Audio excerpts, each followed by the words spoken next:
저도 이렇게 우리 성가대가 자랑스러운데 하나님 얼마나 자랑스러우실지 모르겠습니다. 우리 하나님께 영광의 박수 한번 올려드릴까요?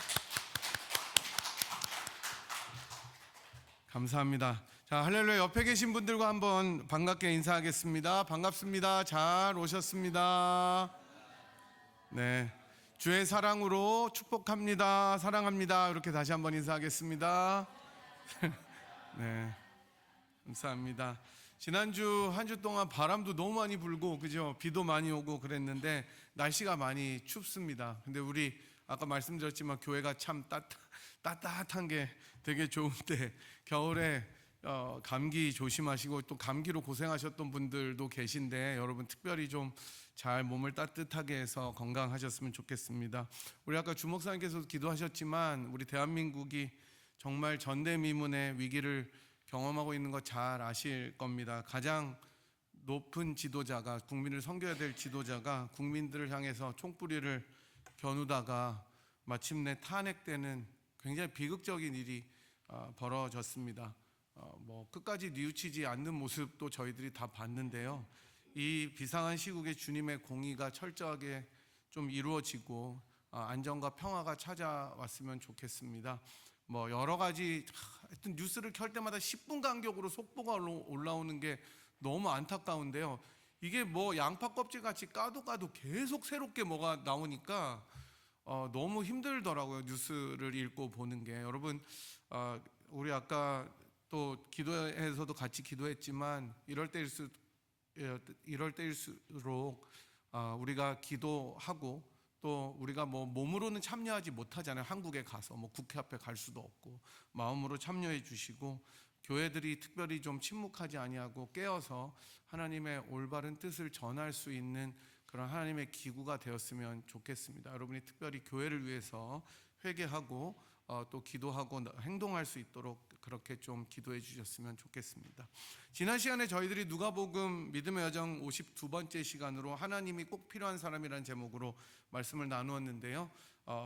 바리새인과 세리의 기도를 통해서, 그 비유를 통해서 하나님 앞에 가난하고 애통한 자로 나아가는 사람들에게 하나님의 긍휼하심이 얼마나 크게 넘쳐나는지에 대해서 들었습니다. 우리의 기도 속에도 이러한 고백, 우리를 불쌍히 여겨주세요, Have mercy on me, Lord 라는 그 고백이 있을 때 그 기도는 반드시 응답받을 수 있다라는 것을 보면서 우리가 어떻게 기도해야 되는지에 대해서 배웠습니다. 이제 오늘은 53번째 시간입니다. 지금 부족한 한 가지라는 제목으로 말씀을 나눌 텐데, 오늘 말씀을 통해서 우리들에게 꼭 필요한 것, 그렇지만 내게 결핍된 것이 무엇인지에 대해서 생각해보고 주님의 얼굴을 구하는 시간이 되었으면 좋겠습니다. 여러분, 엄친아라는 말 들어보셨어요? 엄친아. 여러분 이거는 다 아시는 게 아마 드라마 때문에 아실 것 같은데, 지난주에 제가 인싸 아싸 줄임말 말씀드렸는데 엄친아는 뭐의 줄임말이에요? 네? 다 안다 그랬는데 막상 물어보면 아는데 설명하지 못하는 그런 게 있죠. 엄마 친구 아들 줄임, 엄친아, 엄마 친구 아들. 이런 드라마도 있었어요. 얼마 전에. 저는 안 봤는데 저희 집사람 본 것 같아요. 근데 이 말은 흔히 한국의, 특별히 한국 부모들이 자식들에게 엄마 친구 아들 누구누구는 재형이는 혹은 승민이는 그죠? 네, 제가 만만한 사람이기 때문에 그래. 공부도 잘하고 운동도 잘하고 얼굴도 잘생기고 해당이 됩니까? 네. 여러분 다 이렇게 웃고 계시는데, 네, 어쨌든 엄마 친구 아들 누구누구는 공부도 잘하고 인물도 잘생기고 운동도 잘하고 다 잘한다 하면서 어떤 이런 식으로 그 남과 자기 자식을 비교하는 것에서 유래한 겁니다. 그래서 엄마 친구 아들이에요. 이게 본격적으로 2005년 정도부터 인터넷에서 막 퍼지기 시작했는데, 이 엄친아 플러스 하나가 더해지면 아주 퍼펙트한 그 남자라고 합니다. 뭐가 하나 더해지냐면 교회 오빠. 교회 오빠는 이 엄친아 중에서도 제일 생활도 깨끗하고 더 잘생기고 뭔가 더 착할 것 같은, 그래서 교회 오빠 엄친아가 최고라고 합니다. 제가 신학교 다닐 때 저희 학교에 이런 교회 오빠 엄친아 같은 학생이 하나 있었어요. 저는 아니에요. 여러분 이 무거운 침묵이 흐르면서 왜 네가 그런 말을 하냐 그러시지만 저는 진짜 아니에요. 물론 이 미국 학생이었어요. 물론 저희 엄마 친구는 아니죠. 근데 미국 학생이었는데 정말 잘생겼어요. 그러니까 그 같은 남자인 제가 봐도 조각처럼 생겼어요. 진짜 너무너무 잘생겼어요. 그러니까 걔가 이렇게 딱 들어오면 이게 쳐다보게 되는 거예요. 저도 너무 잘생겼어요. 거울을 보는 것 같지 않아요, 제가. 근데 키도 엄청 크고 공부도 너무 잘해서 학부는 또 프린스턴 대학을 다녔었고 아버지는 저희 신학교의 이사 중에 한 명이었어요. 그러니까 금수저, 태어날 때부터 금수저를 입에 물고 태어난 거예요. 그리고 텍사스의 큰 로펌의 오너였어요, 아버지가. 뭐 부족한 게 없어요. 와이프도 너무 이뻐요. 저랑 같이 졸업했어요. 근데 같이 졸업했는데 이 친구는 바로 교수가 되더라고요, 우리 학교에. 뭐 백인지 실력인지 몰라요. 실력이겠죠. 뭐 미국에서 백으로 들어가는 게 거의 없으니까. 지금 이제 다른 학교에서 가르치고 있는데 한마디로 진짜 부러울 게 없는 거예요. 근데 거기다 경건하기까지 해요.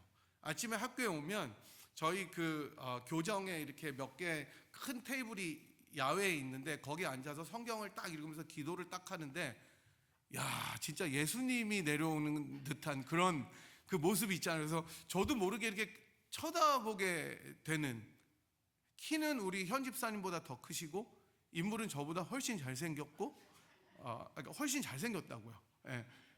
그리고 뭐 공부도 잘하고. 그래서 제가 한번 물어, 너 그렇게 다 가져야 되겠냐? 라는 말이 제 속에서 막 저절로 나올 것 같은 그런 교회 오빠 엄치나를 본 적이 있습니다. 되게 착해요. 그리고 정말 나이스해요. 목소리도 저같이 이렇게 막 하이퍼되어 있지 않고 나긋나긋하게 조용하게, 악수하면 손도 따뜻하고 다. 뭐 제가 뭐 그런 사람의 팬은 아니지만 그런 친구와 같이 학교를 다녔다는 것도 참 럭키한 것 같아요. 진짜 참 너무 멋진 친구였어요. 오늘 본문에 나오는 어떤 관리라고 소개하는데 1세기에 엄친하고 1세기 교회 오빠였을 것 같습니다. 이 사람은 지식이면 지식, 그 다음에 세상적 위치면 위치, 뭐 인물대문 안 나왔으니까 모르겠는데 재물이면 재물 다 가져서 없는 게 없는 사람이었습니다. 왠지 우리가 보지는 않았을지라도 인물도 잘생겼을 것 같아요. 심지어 그 어렵다는 당시의 모든 율법의 계명들을 어려서부터 하나도 빠지지 않고 다 지켰던, 도덕적으로 영적으로도 완벽한 그런 사람이었습니다. 아마 지역에서도 이 정도면 굉장히 유명했을 겁니다. 결혼을 했는지 안 했는지 모르지만 싱글이었다면 진짜 줄을 섰을 거예요. 제가 한국에서 큰 교회를 다녔었는데 거기 그러니까 우리나라 그 성도들 중에 여자 성도들이 더 많아요. 청년들은. 남자 성도들이 별로 교회를 많이 안 다녀요, 남자들이. 그래서 청년부에 그런 교회 오빠나 엄친아 같은 사람이 오면 권사님들이 어떻게 알고 전화 온대요. 우리 딸 소개시켜준다. 그 딸은 왔는지 안 왔는지 잘 모르는데 권사님들이 어떻게 연락처를 알아가지고, 그러니까 권사님들한테 잘 보여야 되는 거죠. 근데 아마 싱글이었으면 그랬을 것 같습니다. 거기다가 마태복음 19장 20절 22절을 보니까 청년이라 그랬으니까 아마 싱글이었을 거예요. 전도 유망한 정도가 아니라 젊은 나이에 모든 것을 다 가졌던 그런 사람이었습니다. 그런 그가 예수님께 나와서 질문을 합니다. 18절에 나오듯이 내가 무엇을 하여 영생을 얻을 수 있겠습니까? 라는 질문을 하죠. 대부분의 학자들이 이 관리의 질문이 악한 의도는 없었을 것이라고 보고 저도 그렇게 생각합니다. 마가복음 10장에 나오는 같은 이야기에서는 예수님께서 그를 보시고 사랑하셔서 대답하셨다 얘기한 걸 보니까 악한 의도는 없었을 것입니다. 뒤이어 나오겠지만 이 부자 청년 관리는 모든 계명을 어려서부터 다 지켰던 사람이었다고 말합니다. 거기에 자신이 있었습니다. 우리가 제일 짜증나는 사람들 가운데 공부가 제일 쉬웠어요. 뭐 그런 사람들 가끔 듣잖아요. 저희 선배 중에도 그런 분이 있었어요. 형은 뭐가 제일 쉬웠어요? 공부하는 거? 이러면은 이제 더 이상 이제 대화를 이어나갈 수가 없는 것처럼 그런 사람들처럼 이 관리에게는 율법을 지키는 것은 물론 어려웠겠지만 자신을 가로막는 진짜 문제는 아니었을 것입니다. 제2성전기를 살아가던 사람들에게 영생을 소유한다는 것은 하나님과 올바른 관계 속에 마지막 날이 오면 주께서 주시는 진정한 복을 누리는 것을 영생이라고 생각했습니다. 그러니까 죽은 다음에 그냥 천년 만년 살아가는 것도 영생이지만 사실 이 사람들이 생각하는 것은 하나님과의 가장 올바른 관계 속에 들어가서 하나님 나라, 하나님의 통치 속에 들어가는 것을 이야기한 것입니다. 그리고 많은 사람들에게 하나님께서 생명의 길을 보여주셨던 이 토라, 율법을 지킴으로 이것을 얻을 수 있다고 생각했던 거예요. 그래서 이 관리도 역시 율법을 범하지 않고 최선을 다해서 다 지켰습니다. 심지어 부자이기까지 한 이 관리는 자기에게 주어졌던 부가 하나님의 축복임을 당연히 알고 있었을 겁니다. 왜냐하면 하나님께서 부를 부어주신다는 것은 축복의 증거라고 생각되었기 때문이었습니다. 예수님께서 그래서 24절과 25절에 재물이 있는 자는 하나님에 들어가는 것이 너무 어려워서 낙타가 바늘기로 들어가는 것이 부자가 하나님 나라에 들어가는 것보다 더 쉽다라고 하니까 제자들이 아니 그럼 도대체 누가 천국에 들어갈 수 있겠습니까? 라고 말하는 것처럼 구약과 예수님 당시의 부자는 하나님 축복의 증거였습니다. 그러니까 이 관리는 가시적으로도 우리가 눈으로 볼 때도 하나님의 축복을 받은 사람이에요. 다 가졌던 거예요. 그럼에도 불구하고 그 청년에게 쉽지 않았던 질문이 하나 있는데 무엇을 해야 내가 영생을 얻을 수 있을까라는 것이었습니다.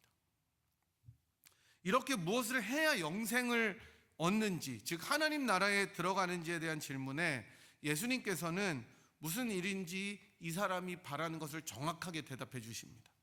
대부분 예수님의 대답은 다른 사람들이 물어보면 다른 방향으로 가거나 아니면 되게 암호같이 풀어야 되거나 이렇잖아요. 딴 걸 얘기하시거나 막 그랬잖아요. 그런데 지금 이 케이스에서는 되게 스트레이트포워드하게 직설적으로 말씀해 주십니다. 기본적인 계명을 지키라는 거예요. 하나님 사랑, 이웃 사랑, 이 모든 것에 포함된 10계명을 지켜라. 그러면 영생을 얻을 거다. 여기에 너무나 자신이 있었던 이 관리는 자신 있게 대답합니다. 내가 어려서부터 이것을 다 지켰습니다. 그러자 예수님께서는 너한테 한 가지 부족한 것이 있다고 하시면서 22절을 말씀하시는데요. 우리 22절을 한번 같이 읽어보도록 하겠습니다. 시작. 예수께서 이 말을 들으시고 이르시되 내게 아직도 한 가지 부족한 것이 있으니 내게 있는 것을 다 팔아 가난한 자들에게 나눠주라. 그리하면 하늘에서 내게 보화가 있으리라. 그리고 와서 나를 따르라 하시니. 아마 이 관리에게 우리들이 잘 아는 것처럼 재물이 우선순위였는지도 모르겠습니다. 많은 사람들이 그렇게 해석합니다. 이 사람이 큰 부자였기 때문에 이 말씀을 듣고 심히 근심해서 갔다고 23절이 기록하기 때문입니다. 다 포기하기가 사실 얼마나 어렵겠어요. 그렇게 큰 부자라면 재물을 나누고 버리고 그러한 소유로부터 초연하게 초월해서 살아가는 것이 영생을 얻게 된다는 말이겠습니까, 여러분? 저는 여기에 바로 예수님의 이 말씀에 오늘 본문을 여는 열쇠가 있다고 생각합니다. 무엇을 해서 영생을 얻는 그 길이 정말 내가 무엇을 해야 하는 것으로 얻어질 수 있습니까? 저는 아니라고 생각합니다. 심지어 재물을 다 팔아서 가난한 자들에게 나누어 주면 정말 영생을 받게 된다는 거예요? 아니에요, 여러분. 많은 사람들이 다 여기서 재물을 팔아서 다 나누어 주라라고 생각하는 데만 포커스를 두니까 본문이 정말 중요하게 말하고 있는 것을 잊어버리는 것입니다. 가장 중요한 말은 바로 그 다음 말이에요. 그리고 와서 나를 따르라. 이 말이 가장 중요하고 핵심적으로 본문에서 생각해 봐야 될 내용이라고 저는 생각합니다. 만약 우리가 무엇을 해야 한다면 그 중에 제일 중요한 건 뭐예요? 예수를 따르는 것이 가장 중요하다. 하지만 그마저도 자기의 힘으로 불가능한 것은 전제 조건이 있기 때문입니다. 모든 것을 다 버려야 되기 때문이에요. 근데 사람들은 다 못 버려요. 부자가 하나님 나라에 들어가는 것이 낙타가 바늘기로 들어가는 것보다 어렵다라는 26절의 말씀은 이것을 확인해 줍니다. 우리가 잘 아는 이 말씀은 낙타가 바늘기로, 여러분 생각해 보시죠. 바늘 바퀴를 여러분 요새 잘 찾으세요? 실로? 그거 어떻게 여러분 요새 어떻게 끼세요? 바느질 잘 껴져요? 저는 진짜 안 되더라고요. 진짜 안 돼요. 그래서 뭐 인터넷 찾아보니까 뭐 어떻게 하는 거 제가 찾았었는데 까먹었어요. 이따가 밥 먹을 때 가르쳐 드릴게요. 찾아서. 근데 안 껴지더라고요. 안 껴져요. 저는 이 난시, 원시, 근시 다 있어서 초점이 더 안 맞아요. 진짜 안 돼요. 근데 그 조그만 바늘기에 낙타가 들어갈 수 있습니까? 임파서블 하다는 거예요. 진짜 굉장한 과장법이죠. 낙타는 예루살렘 팔레스타인에서 제일 큰 동물이었습니다. 코끼리가 없었기 때문에 못 들어가는, 아예 들어갈 수가 없다는 거예요. 아무리 축복받아서 모든 것을 누리고 하나님 나라에 들어가는 것이 보장된 것처럼 보여도 안 된다는 겁니다. 계명들을 다 지켜도 안 되고 내 거를 다 팔아도 안 되고 모든 것을 다 해도 들어갈 수 없는 것이 영생의 삶이라는 겁니다. 그래서 부자도 안 되는 거예요. 하나님 나라는 그렇게 들어갈 수 없다는 겁니다. 그래서 주님을 따르려면 모든 것이 주님보다 우선되지 않고 주님을 가장 최고의 가치로 살고 따라갈 때 하나님 나라가 주어진다는 것입니다. 청년 관리는 여기에서 실패하는 거예요. 재물이 너무 많아서 너무 큰 부자라서 근심합니다. 재물을 예수님을 따르는 것보다 더 중하게 여겼기 때문인 거예요. 그 후에 어떻게 되는지 모르지만 마가복음을 보면 이 사람은 근심하면서 떠나갔다고 봅니다. 다시 돌아왔는지는 몰라요. 어쨌든 그 시점에서 이 사람은 예수님을 따르기 어려웠다라는 것으로 보여집니다. 주님께서는 부자가 천국에 들어가기가 이렇게 어렵다고 얘기하시니까 제자들이 놀라서 묻습니다. 그러면 누가 구원을 얻을 수 있습니까? 하나님의 축복을 제일 많이 받았다고 생각하는 부자들도 못 들어가면 천국은 도대체 누가 들어가서 영생을 누리겠어요? 예수님께서 다시 말씀하십니다. 26절 뒷부분 같이 한번 읽어보겠습니다. 무릇 사람이 할 수 없는 것을 하나님은 하실 수 있느니라. 여기에 예수님께서 말씀하시고자 하는 포커스가 있습니다. 다 안 되지만 하나님은 가능하시다라는 것이죠. 저는 이 관리 부자 청년의 질문과 예수님의 대답에서 정말 인생이 무엇인지에 대한 것을 읽게 되었습니다. 모든 것을 다 가져도, 내가 모든 것을 교회 오빠 엄친아로 다 가지고 금수저를 입에 물고 태어나서 부족함이 아무것도 없을지라도 만족이 없는 거예요. 영생에 대한 갈망이 있는 거예요. 내가 모든 것을 다 가지고 누리고 행복하게 살고 남들이 다 부러워해도 이 청년의 마음속에 내가 무엇을 하여야 영생을 얻으릴까라는 질문은 인간의 한계와 본질을 가리켜 줍니다. 인간에게는 채워지지 않는 영원한 갈망이 있는 거예요. 그래서 파스칼은 그의 유명한 책 팡세에서 이렇게 이야기합니다. 모든 인간의 마음속에는 하나님만이 채우실 수 있는 빈 공간이 있다. 이 공간은 어떤 피조물로도 채워질 수 없으며 오직 창조주이신 하나님께서 예수 그리스도를 통해 알려지신 하나님만이 채우실 수 있다라고 이야기를 합니다.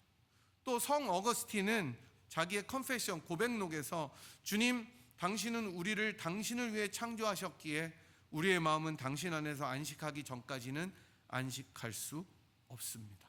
이야기합니다. 우리가 자기의 힘으로 아무리 많이 소유하고 성취하고 인생이 반짝반짝 빛나는 것처럼 보여도 우리들 속에는 어쩔 수 없는 갈증과 갈망이 있을 수밖에 없습니다. 공허한 거예요. 마치 사마리아 여인이 자기의 목마름을 여러 남편들에게서 찾고자 했었던 것처럼 자신의 안정과 안위와 인정과 평안을 그 사람들 속에서 찾고자 해도 계속 목이 말랐던 것처럼 인간은 하나님을 떠나서는 영원히 목마를 수밖에 없습니다. 채워질 수 없는 빈 공간이 우리 속에 뻥 하고 뚫려 있기 때문에 그 공허함으로 살아갈 수밖에 없는 것이 인간입니다. 본문에 나오는 부자이며 관리였던 이 청년 역시도 그렇게 성실하게 하나님 앞에서 모든 것을 행하고 내가 살아갈 수 있다고 확신했지만 그 속에 공허함과 반복되는 영생에 대한 질문이 계속해서 있었던 것은 파스칼의 말처럼 예수 그리스도를 통해 알려지신 하나님이 그 속에 계시지 않았기 때문이었습니다. 예수를 따를 수도 없었던 것은 단지 재물이 많아서 그것을 포기할 수 없었던 사실뿐만 아니라 예수를 따를 수 없는 그 속에 깊은 죄악에 물들었던 자아가 있었음을 본인이 깨닫지 못했기 때문이었습니다. 완벽해 보이지만 가장 허물어지기 쉬운 자가 이 사람이었습니다. 저는 이 부자 관리를 보면서 저희들의 모습도 돌아보게 됩니다. 사실 생각해 보면 우리도 허물과 죄악으로 인해서 하나님과 완전히 원수가 되었던 자들이라고 성경은 말씀합니다. 저는 모태신앙이라 특별히 제가 큰 죄인이다라는 생각을 할 게 많이 없었지만 시간이 갈수록 제 속의 죄악을 발견하게 됩니다. 하나님을 알아갈수록 제가 얼마나 악한 죄인인지를 깨닫게 되는 거예요. 우리의 힘으로 무엇인가 할 수 있다고 여기며 살아가던 자들이었습니다. 하지만 긍휼에 풍성하신 하나님께서 그 크신 사랑으로 자기 아들 독생자 예수님을 통해서 우리들을 살려주셨습니다.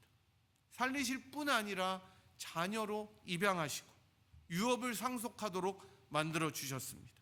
아무도 자기 힘으로 할 수 없었던 것을, 이것을 로마서의 말로 하자면 우리가 아직 죄인 되었을 때입니다. 바로 그때에 하나님께서 독생자를 주심으로 우리에 대한 자기의 사랑을 어떻게 하셨습니까? 확증하셨습니다. confirm 하셨습니다. 예수께서 인간의 몸으로 오셔서 그 어느 누구도 생각하지도 상상하지도 꿈꾸지도 못했던 그 일을 행해 주셨습니다.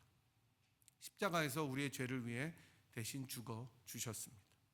이 죽으심과 부활로 인해서 우리는 사람이 할 수 없는 것을 하나님이 하셨다고 고백할 수 있게 된 것입니다. 그 십자가의 사랑과 은혜를 기억할 때 우리는 비로소 하나님의 선하신 능력 가운데 기쁨으로, 억지로가 아니라 기꺼이 예수님을 그 무엇보다 소중하게 여기고 따라갈 수 있게 된 것입니다.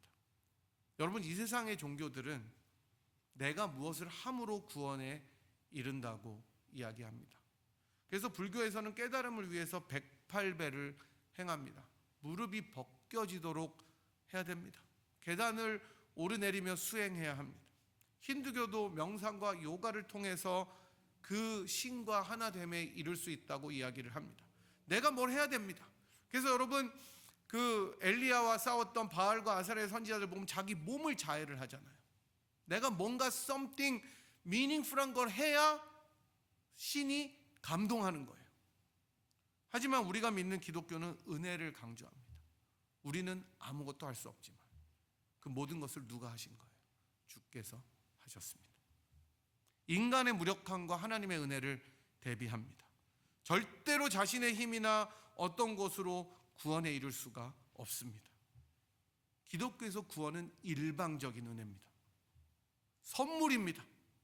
받을 수 없는 자들에게 주님께서 그냥 일방적으로 맡겨주시는 선물입니다. 불가항력입니다. 주님께서 왜 나를 사랑하셨느냐 묻는다면 저는 몰라요. 그냥 우리를 사랑하셨습니다. 주님 왜 나를 사랑하셨어? Why me라고 물어보면 I don't know. 몰라요. 그냥 우리가 죄인 되었을 때 주님께서 우리들을 택하시고 일방적으로 사랑하셔서 자기를 내어주셨습니다. 그래서 송명희 시인은 그 이름이라는 찬양에서 이렇게 이야기합니다. 예수 그 이름 나는 말할 수 없네. 그 이름 속에 있는 비밀을, 그 이름 속에 있는 사랑을, 그 사랑을 말할 수 없어서 그 풍부한 표현 못해서 비밀이 되었네. 그 이름 비밀이 되었네. 이렇게 찬양합니다. 예수님의 이름에 있는 풍부함을, 그 놀라움을 내가 다 표현하고 싶은데 말할 수가 없어서 내 안에 미스테리가 된 거예요. 이게 여러분 은혜입니다. 왜 날 사랑하나 몰라요. 이런 놀라운 은혜를 받은 자들이 어떻게 예수님을 삶의 최우선의 가치로 삼지 않을 수가 있겠습니까? 어찌 다른 것보다 예수님을 가장 귀하게 여기지 않을 수가 있겠습니까? 바울이 자기를 질그릇으로 비유하며 내가 질그릇 속에 무엇을 가졌다고 이야기합니까? treasure, 보배를 가졌다고 이야기한 것처럼 이 은혜를 체험한 자들이라면 어떻게 예수님을 보배롭다고 이야기하지 않을 수가 있겠습니까? 예수님을 위해 모든 것을 버렸던, 즉 예수님을 가장 자기의 최고의 가치로 삼고 따라가는 이들에게 주님께서는 큰 상을 약속하십니다. 베드로가 물어보죠. 우리가 다 버렸는데 우리는 어떻게 돼요? 주님께서는 제자들에게 이 시대와 앞으로 올 시대에서 받게 될 상을 이야기를 해줍니다. 데럴벅이라는 학자는 이 상에 대해서 이렇게 해설합니다. 현재 시대에서 받는 상의 일부로, 파트죠. 일부로 자기의 가족을 떠난 제자들은 이 세상에서 더 큰 가족을 선물로 받는다. 상은 다른 것이 아니라 여러분의 가족들과 신앙의 가족들이라는 것을 믿으시기 바랍니다. 옆에 계신 나의 동역자 한 분 한 분이 주님께서 주신 여러분들의 상급임을 믿으시기 바랍니다. 여러분 한번 옆에 보세요.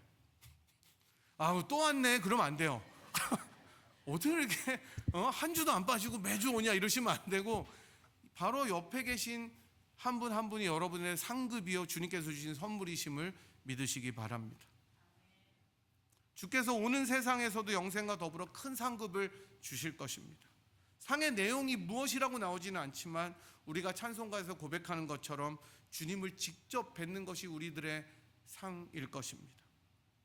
그분의 못자국을 만지며 주와 함께 영원히 사는 삶이 우리들의 앞으로의 올 세상에서의 삶입니다. 사랑하는 여러분, 여러분에게 지금 부족한 것은 무엇입니까? 예수를 믿고도 주님께서 우리들의 삶을 돌아볼 때 너가 이게 부족하다라고 지적받을 것 같은 것은 무엇이 있습니까? 여러분의 삶에서 주님보다 더 의지하는 것이 혹시 있으십니까? 그것이 재물이든 안정된 직장이든 가족의 기대든 명예든 성공에 대한 열망이든 주님께서 그것을 내려놓으라고 하신다면 여러분들은 어떤 마음이 드시겠습니까?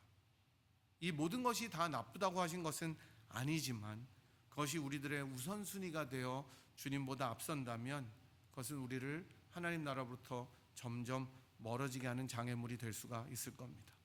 만약 우리가 주님보다 더 주님 앞에 의지하고 사랑하는 것들이 있다면 이 시간 주님 앞에 내려놓았으면 좋겠습니다. 한 해가 가기 전에 그것들을 주님 앞에 내려놓읍시다. 그리고 나를 위해 자기 몸을 버려 물과 피를 다 쏟아서 주신 그리스도가 내 삶 속에 가장 존귀하게 빛날 수 있었으면 좋겠습니다. 그렇게 주님을 따르겠다고 결단하십시오. 그리고 진정으로 주님의 제자가 되어서 이 땅을 힘있게 살아가는 우리가 되었으면 좋겠습니다. 이러한 은혜가 우리들 삶과 가정에 풍성하게 넘치기를 주님의 이름으로 간절히 축복합니다. 이 시간에 저희들 다 함께 일어나셔서 아까 처음에 불렀던 찬양 같이 주님 앞에 한번 찬양할까요? 선한 능력으로 우리 찬양하실 텐데 1절, 2절, 3절 같이 찬양하겠습니다.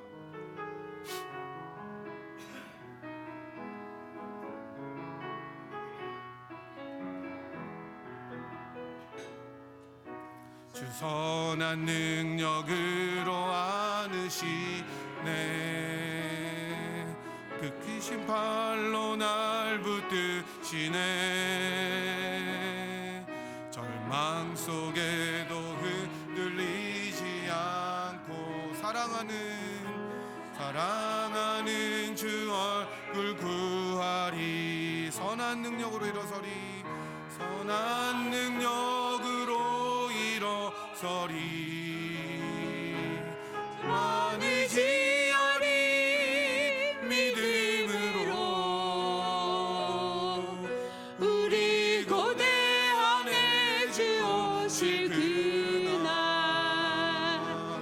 영광의 새날을 맞이하리. 이전의 괴로움 날 에워싸고 이전의 괴로움 날 에워싸고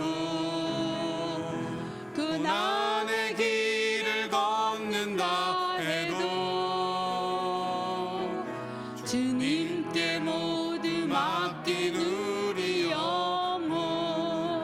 끝내 승리의 끝내 승리의 나를 맞으리. 선한 능력으로 선한 능력으로 일어서리.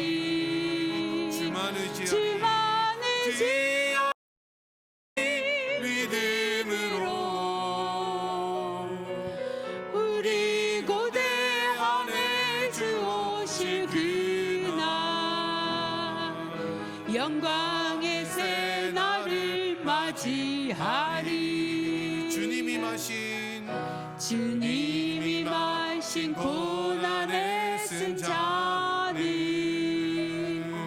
우리도 감사하며 받으리. 주님의 남은 고난 채워가며 예수와 복음 위에 살리라. 아멘. 선한 능력으로 일어서리. 주만 의지하리. 믿음으로 우리 고대하네 주 오실 그날 승리의 새 날을 맞이하리. 1절 다시 찬양합니다. 주 선한 능력으로 주 선한 능력으로 얻으시네. 그 크신 팔로 그 크신 팔로 나시네. 절망 속에도 흔들리지 않고 사랑하는 주 구하리. 이전의 괴로움 날 애워싸고 이전의 괴로움 날 애워싸고 고난의 길을 걷는다 해도 주님께 모두 맡긴 우리 영혼 끝내 승리의 날을 맞으리. 끝내 승리의 날을 맞으리. 선한 능력으로 선한 능력 일어서리. 주만 믿음으로 우리 고대하네 주 오실 그날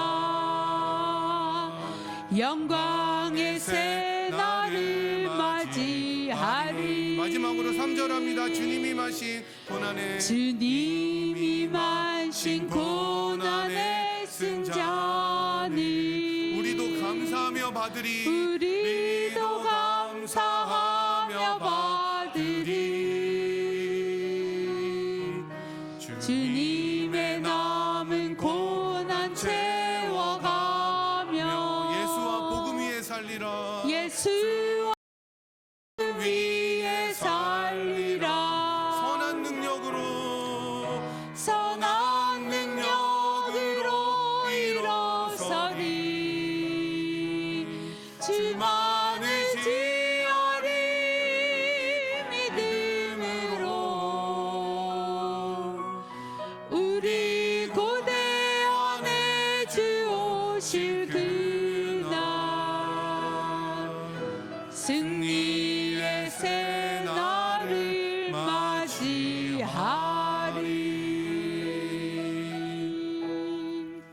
아멘.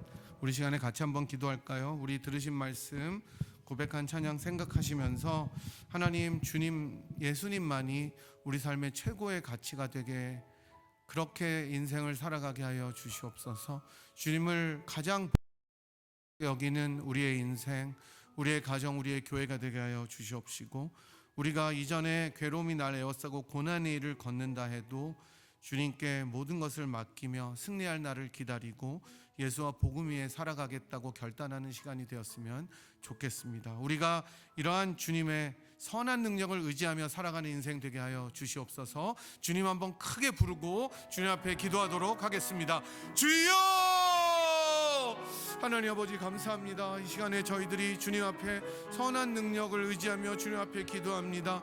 우리가 지금까지 가치게 여겼던 모든 것들을 주님 앞에 배설물로 여겼던 바울 사도의 고백처럼 우리가 다시 한번 주님 앞에 모든 것을 주님 앞에 내어놓고 다시 한번 예수 그리스도만이 우리들의 삶의 진정한 가치와 고백이 될 수 있도록 인도하여 주시옵시고, 우리가 그러한 예수님을 이 세상에서 가장 아름답고 보배로운 가치로 여기며 살아갈 수 있는 인생이 되게 도와주시고, 그런 가정이 되게 도와주시고, 그런 교회가 되게 인도하여 주시옵소서. 남은 고난, 주 아버지 하나님, 참으로 주님께서 우리들에게 허락하신 남은 주님의 몫들을 저희들이 감당할 수 있는 교회가 될 수 있도록 인도하여 주시옵시고, 아버지 하나님, 참으로 우리가 주님의 선한 능력을 날마다 의지하며 그렇게 주님을 더 기쁘고 사랑하며 주님을 나타낼 수 있는 저희들의 인생이 될 수 있도록 인도하여 주시옵소서.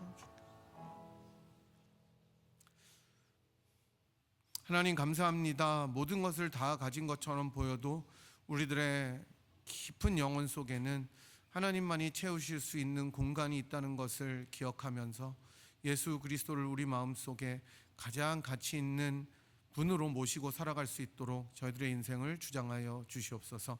하나님, 우리가 다른 것을 의지하지 아니하고 우리가 무의식적으로라도 의지하는 것이 있다면 주님 발 앞에 다 내려놓게 하시고 주님만을 최고의 가치, 최고의 보물로 생각하며 다른 모든 것들 배설물로 여길 수 있는 저희들의 인생과 가정과 교회가 될 수 있도록 주님 인도하여 주시옵소서. 주님의 선한 능력으로 저희들을 채우셔서 우리가 주님 오시는 날까지 예수와 복음 위에 살 수 있도록 도와주시옵시고, 주님께서 우리들에게 맡겨주신 고난의 몫들을 잘 감당할 수 있는 저희와 교회가 될 수 있도록 은혜를 내려 주시옵소서.